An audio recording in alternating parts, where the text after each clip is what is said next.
दोस्तों नमस्कार। Target myth study Prayagraj channel में आप सभी का स्वागत है। आज के इस वीडियो में हम इवान पावलोव के बारे में विस्तृत चर्चा करेंगे तथा उनके द्वारा जो सिद्धांत दिया गया है क्लासिकल कंडीशनिंग थ्योरी, उस पर हम विस्तार से चर्चा करेंगे। तो पहले हम सबसे पहले इवान पावलोव के बारे में जानते हैं। इवान पावलोव का जन्म 1849 में हुआ था, मृत्यु 1936 में हुई थी। ये रूस के शरीर क्रिया वैज्ञानिक थे। इनका पूरा नाम इवान पेट्रोविच पावलोव था। ये रूसी शरीर क्रिया वैज्ञानिक थे जिन्हें पाचन तंत्र पर उनके शोध के लिए 1904 में जो है नोबेल पुरस्कार मिला था। पावलोव का शास्त्रीय अनुबंधन सिद्धांत जो है क्लासिकल कंडीशनिंग थ्योरी का प्रतिपादन इन्होंने 1904 में किया था। इन्होंने अपना एक क्लासिकल कंडीशनिंग थ्योरी जो थी ये एक कुत्ते पर प्रयोग करके दिया था, उस पर प्रयोग करने के आधार पर दिया था। इन्होंने बताया कि जो कुत्ता होता है उसके बारे में इन्होंने 4 कंडीशन बताई। उन्होंने बताया कि अगर कुत्ते को हम भोजन दिखाएंगे, पहली कंडीशन में है कि अगर हम कुत्ते को भोजन दिखाएंगे उसके मुंह से लार टपके, ये स्वाभाविक प्रक्रिया है।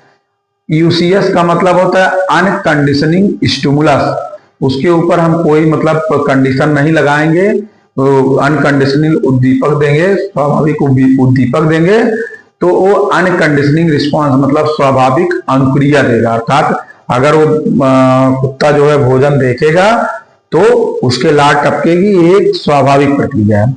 दूसरी कंडीशन उन्होंने ये बताया कि केवल घंटी बजाए, कंडीशनिंग स्टिमुलस दिया उसके, मतलब कुत्ते को एक कंडीशनिंग स्टिमुलस दिया, उसके बाद जो है कोई रिस्पांस नहीं है, कंडीशनिंग घंटी बजाया और लेकिन भोजन नहीं दिया, तो यहाँ पे कुत्ते के द्वारा कोई रिस्पांस नहीं आया। चौथी कंडीशन में आया कि कुत्ते को जो है यूसीएस मतलब अनकंडीशनिंग स्टिमुलस दिया और घंटी जो है कंडीशनिंग स्टिमुलस दिया, मतलब अनकंडीशनिंग स्टिमुलस के साथ कंडीशनिंग स्टिमुलस घंटी भी बजाई और भोजन भी दिया, कुत्ते के अंदर लार टपकने, मतलब कुत्ते को भोजन भी दिया और घंटी भी बजाई, लार टपकने लगा। ये प्रक्रिया पावलोव ने कई बार किया, कम से कम 10 बार कुत्ते में किया कि भोजन भी दिया, घंटी बजाई, लार टपकने लगा, भोजन दिया, घंटी बजाई, लार टपकने लगा।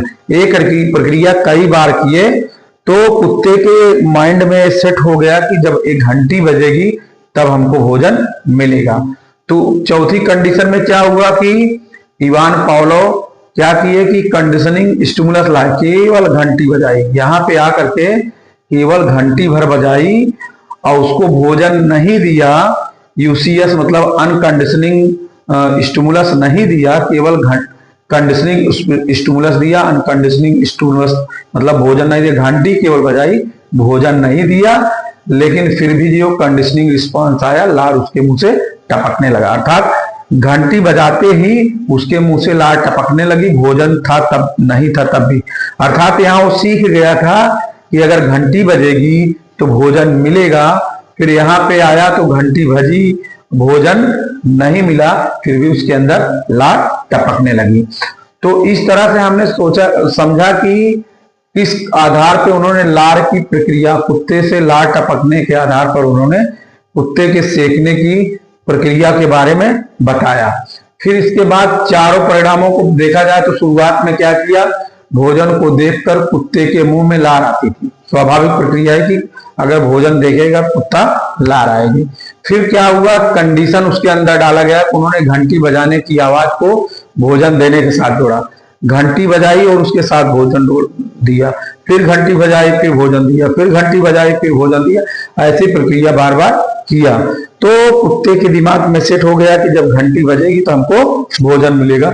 फिर तीसरी कंडीशन में क्या हुआ, परिणाम हुआ कि थोड़ी देर बाद घंटी की आवाज सुनकर कुत्ते के मुंह में लार आने लगी, भले उसके सामने भोजन है। तीसरे लास्ट में जब बताया गया कि वो उसको जो है घंटी तो बजाई जा रही है लेकिन भोजन नहीं दिया जा रहा है, तो इस प्रक्रिया से उसके मुंह में बिना भोजन के भी लार आना प्रारंभ हो गई।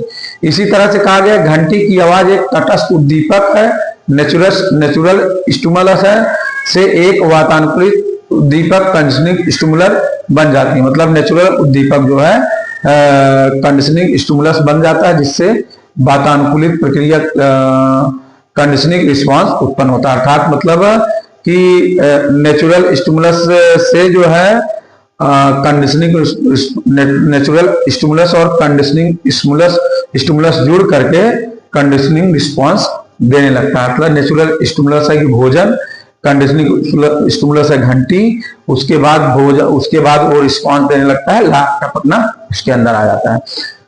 उपरोक्त सिद्धांत से स्पष्ट होता है कि अधिगम की स्थिति में दो उद्दीपक ध्वनि, घंटी ध्वनि तथा भोजन के बीच सहचर स्थापित होता है। एक के आते ही दूसरे के स्मृति मानसिक पटल पर आ जाती है। जैसे भोजन आया, उसके साथ घंटी आई, तो उसके मानसिक पटल पे आ गया कि भोजन, घंटी बजेगी तो भोजन मिलेगा। इस तरह से केवल घंटी बजी लेकिन भोजन नहीं था, फिर भी उसके दिमाग में आ गया कि भोजन मिलेगा।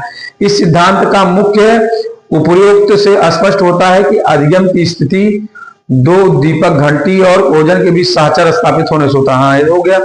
इस सिद्धांत का मुख्य या प्रमुख दोष यह है कि यदि अधिक समय तक कंडीशनिंग स्टिमुलस के साथ अनकंडीशनिंग स्टिमुलस न दिया जाए, अगर अधिक समय तक जैसे घंटी बजाई जाए बार बार, लेकिन उसको भोजन अगर ना दिया जाए, 10 बार घंटी बजाई गई और भोजन ना दिया गया, तो एक प्रक्रिया जो है उसमें मंद पड़ने लगेगी। उसको ये एहसास हो जाएगा कि यार घंटी बज रही, भोजन नहीं मिल रहा है। तो बार बार करने के बाद जब अभ्यस्त हो जाएगा यार घंटी बज रही लेकिन भोजन नहीं, उसमें उस भोजन के प्रति जो है प्रक्रिया मंद हो जाए। वो जान जाएगा यार घंटी बज रही, भोजन नहीं मिल रहा है, इसका मतलब घंटी बज रही, भोजन नहीं मिलेगा। ये सार बांड जो क्या हो जाएगा, बंद कमजोर हो जाएगा। अब इसमें जो की पॉइंट हुआ है, यूसीएस मतलब होता है अनकंडीशनल स्टिमुलस, अनुबंधित उद्दीपक, स्वाभाविक उद्दीपक जो है भोजन है। यूसीएसआर अनकंडीशनिंग रिस्पांस, अनुबंधित अनुक्रिया, स्वाभाविक अनुक्रिया लार है। सीएस मतलब कंडीशनिंग स्टिमुलस है, अनुबंधित उद्दीपक, कृत्रिम उद्दीपक, घंटी की आवाज है। सीआर मतलब कंडीशनल रिस्पांस है, अनुबंधित अनुबंधित क्रिया, अनुबंधित अनुक्रिया, घंटी पर लार आना, वो भी बिना भोजन के। इस प्रकार से हमने इवान पावलोव का जो है शास्त्रीय अनुबंधन सिद्धांत, क्लासिकल कंडीशनिंग थ्योरी के बारे में विस्तार से चर्चा किया। अगर मेरा ये वीडियो आपको अच्छा लगा हो तो मेरे वीडियो को लाइक करिए, कमेंट करिए, मेरे चैनल को सब्सक्राइब करिए, जिससे मैं आपके लिए बेहतर से बेहतर वीडियो बना सकूं।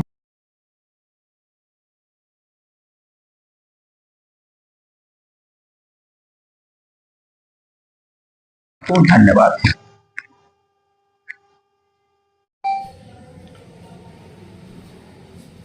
अब हम पावलोव के सिद्धांत का, जो पावलोव ने सिद्धांत दिया क्लासिकल कंडीशनिंग, इसके उपनाम के बारे में जानेंगे। इसको शरीर शास्त्रीय सिद्धांत भी कहा जा सकता है, क्योंकि पावलोव ने कुत्ते के शरीर पे इसका प्रयोग किया था, इसलिए इसको शरीर शास्त्रीय सिद्धांत भी कहा जा सकता है। अगर हमारे पेपर में शरीर शास्त्रीय सिद्धांत पूछा तो हम पावलोव बताएंगे। शास्त्रीय अनुबंध सिद्धांत का सिद्धांत तब भी हम पावलोव बताएंगे। क्लासिकल अनुबंध का सिद्धांत पूछेगा तब भी पावलोव बताएंगे।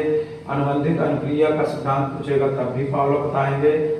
संबंध प्रतिक्रिया का सिद्धांत पूछेगा तब भी हम जो है पावलोव बताएंगे। अनुकूलित अनुक्रिया सिद्धांत पूछेगा तब भी हम पावलोव बताएंगे। अस्वाभाविक अनुक्रिया सिद्धांत पूछेगा तब भी हम पावलोव बताएंगे। उनके इस सिद्धांत का क्लासिकल कंडीशनिंग थ्योरी का एक उपनाम है। कोई भी चीजें पूछा जा सकता है हमारे पेपर में, इसलिए हमको अलर्ट रहना है। पावलोव के सिद्धांत का शैक्षिक महत्व क्या है? भय निवारण में सहायक है कि कोई चीज बार बार, किसी चीज को जैसे कोई व्यक्ति पढ़ने में या लिखने में लगता है बहुत टफ है, लेकिन जब 1-2 बार उसको पढ़ लेता है तो धीरे धीरे वो आसान हो जाता है। तो भय निवारण में सहायक है। सामाजिकरण में सहायक मतलब छोटी छोटी बातों को सिखाने में सहायक है। आवृत्ति विकास में सहायक, आवृत्ति मतलब एटीट्यूड डेवलपमेंट में सहायक है। क्या चीज अच्छा है, क्या चीज बुरा है, इसको बताने में सहायक है। अनुशासन विकसित करने में सहायक, जैसे क्लासरूम में बच्चे अनुशासित रहें। अगर इस सिद्धांत का हमको बेहतर समझ है तो हम अपने क्लास में बेहतर अनुशासन बना सकते हैं। गणित और विज्ञान शिक्षण में सहायक, जैसे प्रयोग के द्वारा गणित और विज्ञान में जैसे प्रयोग के माध्यम से कुत्ते पर प्रयोग करके इन्होंने सिद्धि की, और से हम गणित और विज्ञान में प्रयोग के माध्यम से हम कोई कार्य कर सकते हैं। स्वभाव या आदत निर्माण में सहायक, हम किसी के बच्चे में स्वभाव बनाना है, उसकी आदत बुरी है उसको सही करना है या सही आदत है, तो उसके अच्छे गुणों को उनके अंदर समाहित करना है, तो हमको इनके सिद्धांत को पढ़ना बहुत जरूरी। इस प्रकार से हमने देखा कि पावलो द्वारा जो सिद्धांत क्लासिकल कंडीशनिंग थ्योरी थी उसके बारे में विस्तृत चर्चा की। उसके बाद उसके क्या उपनाम है, उसका शैक्षिक क्या महत्व है, इसके बारे में जाना। अब आप लोग हमारी वीडियो, हमारे द्वारा जो पढ़ाया गया वीडियो अगर आपको बेहतर लगे तो मेरे वीडियो को लाइक करिएगा, कमेंट करिएगा, चैनल को सब्सक्राइब करिएगा, बेल आइकन दबाइएगा, जिससे मेरा वीडियो का अपडेशन आपको जल्दी से जल्दी मिलता रहे। धन्यवाद।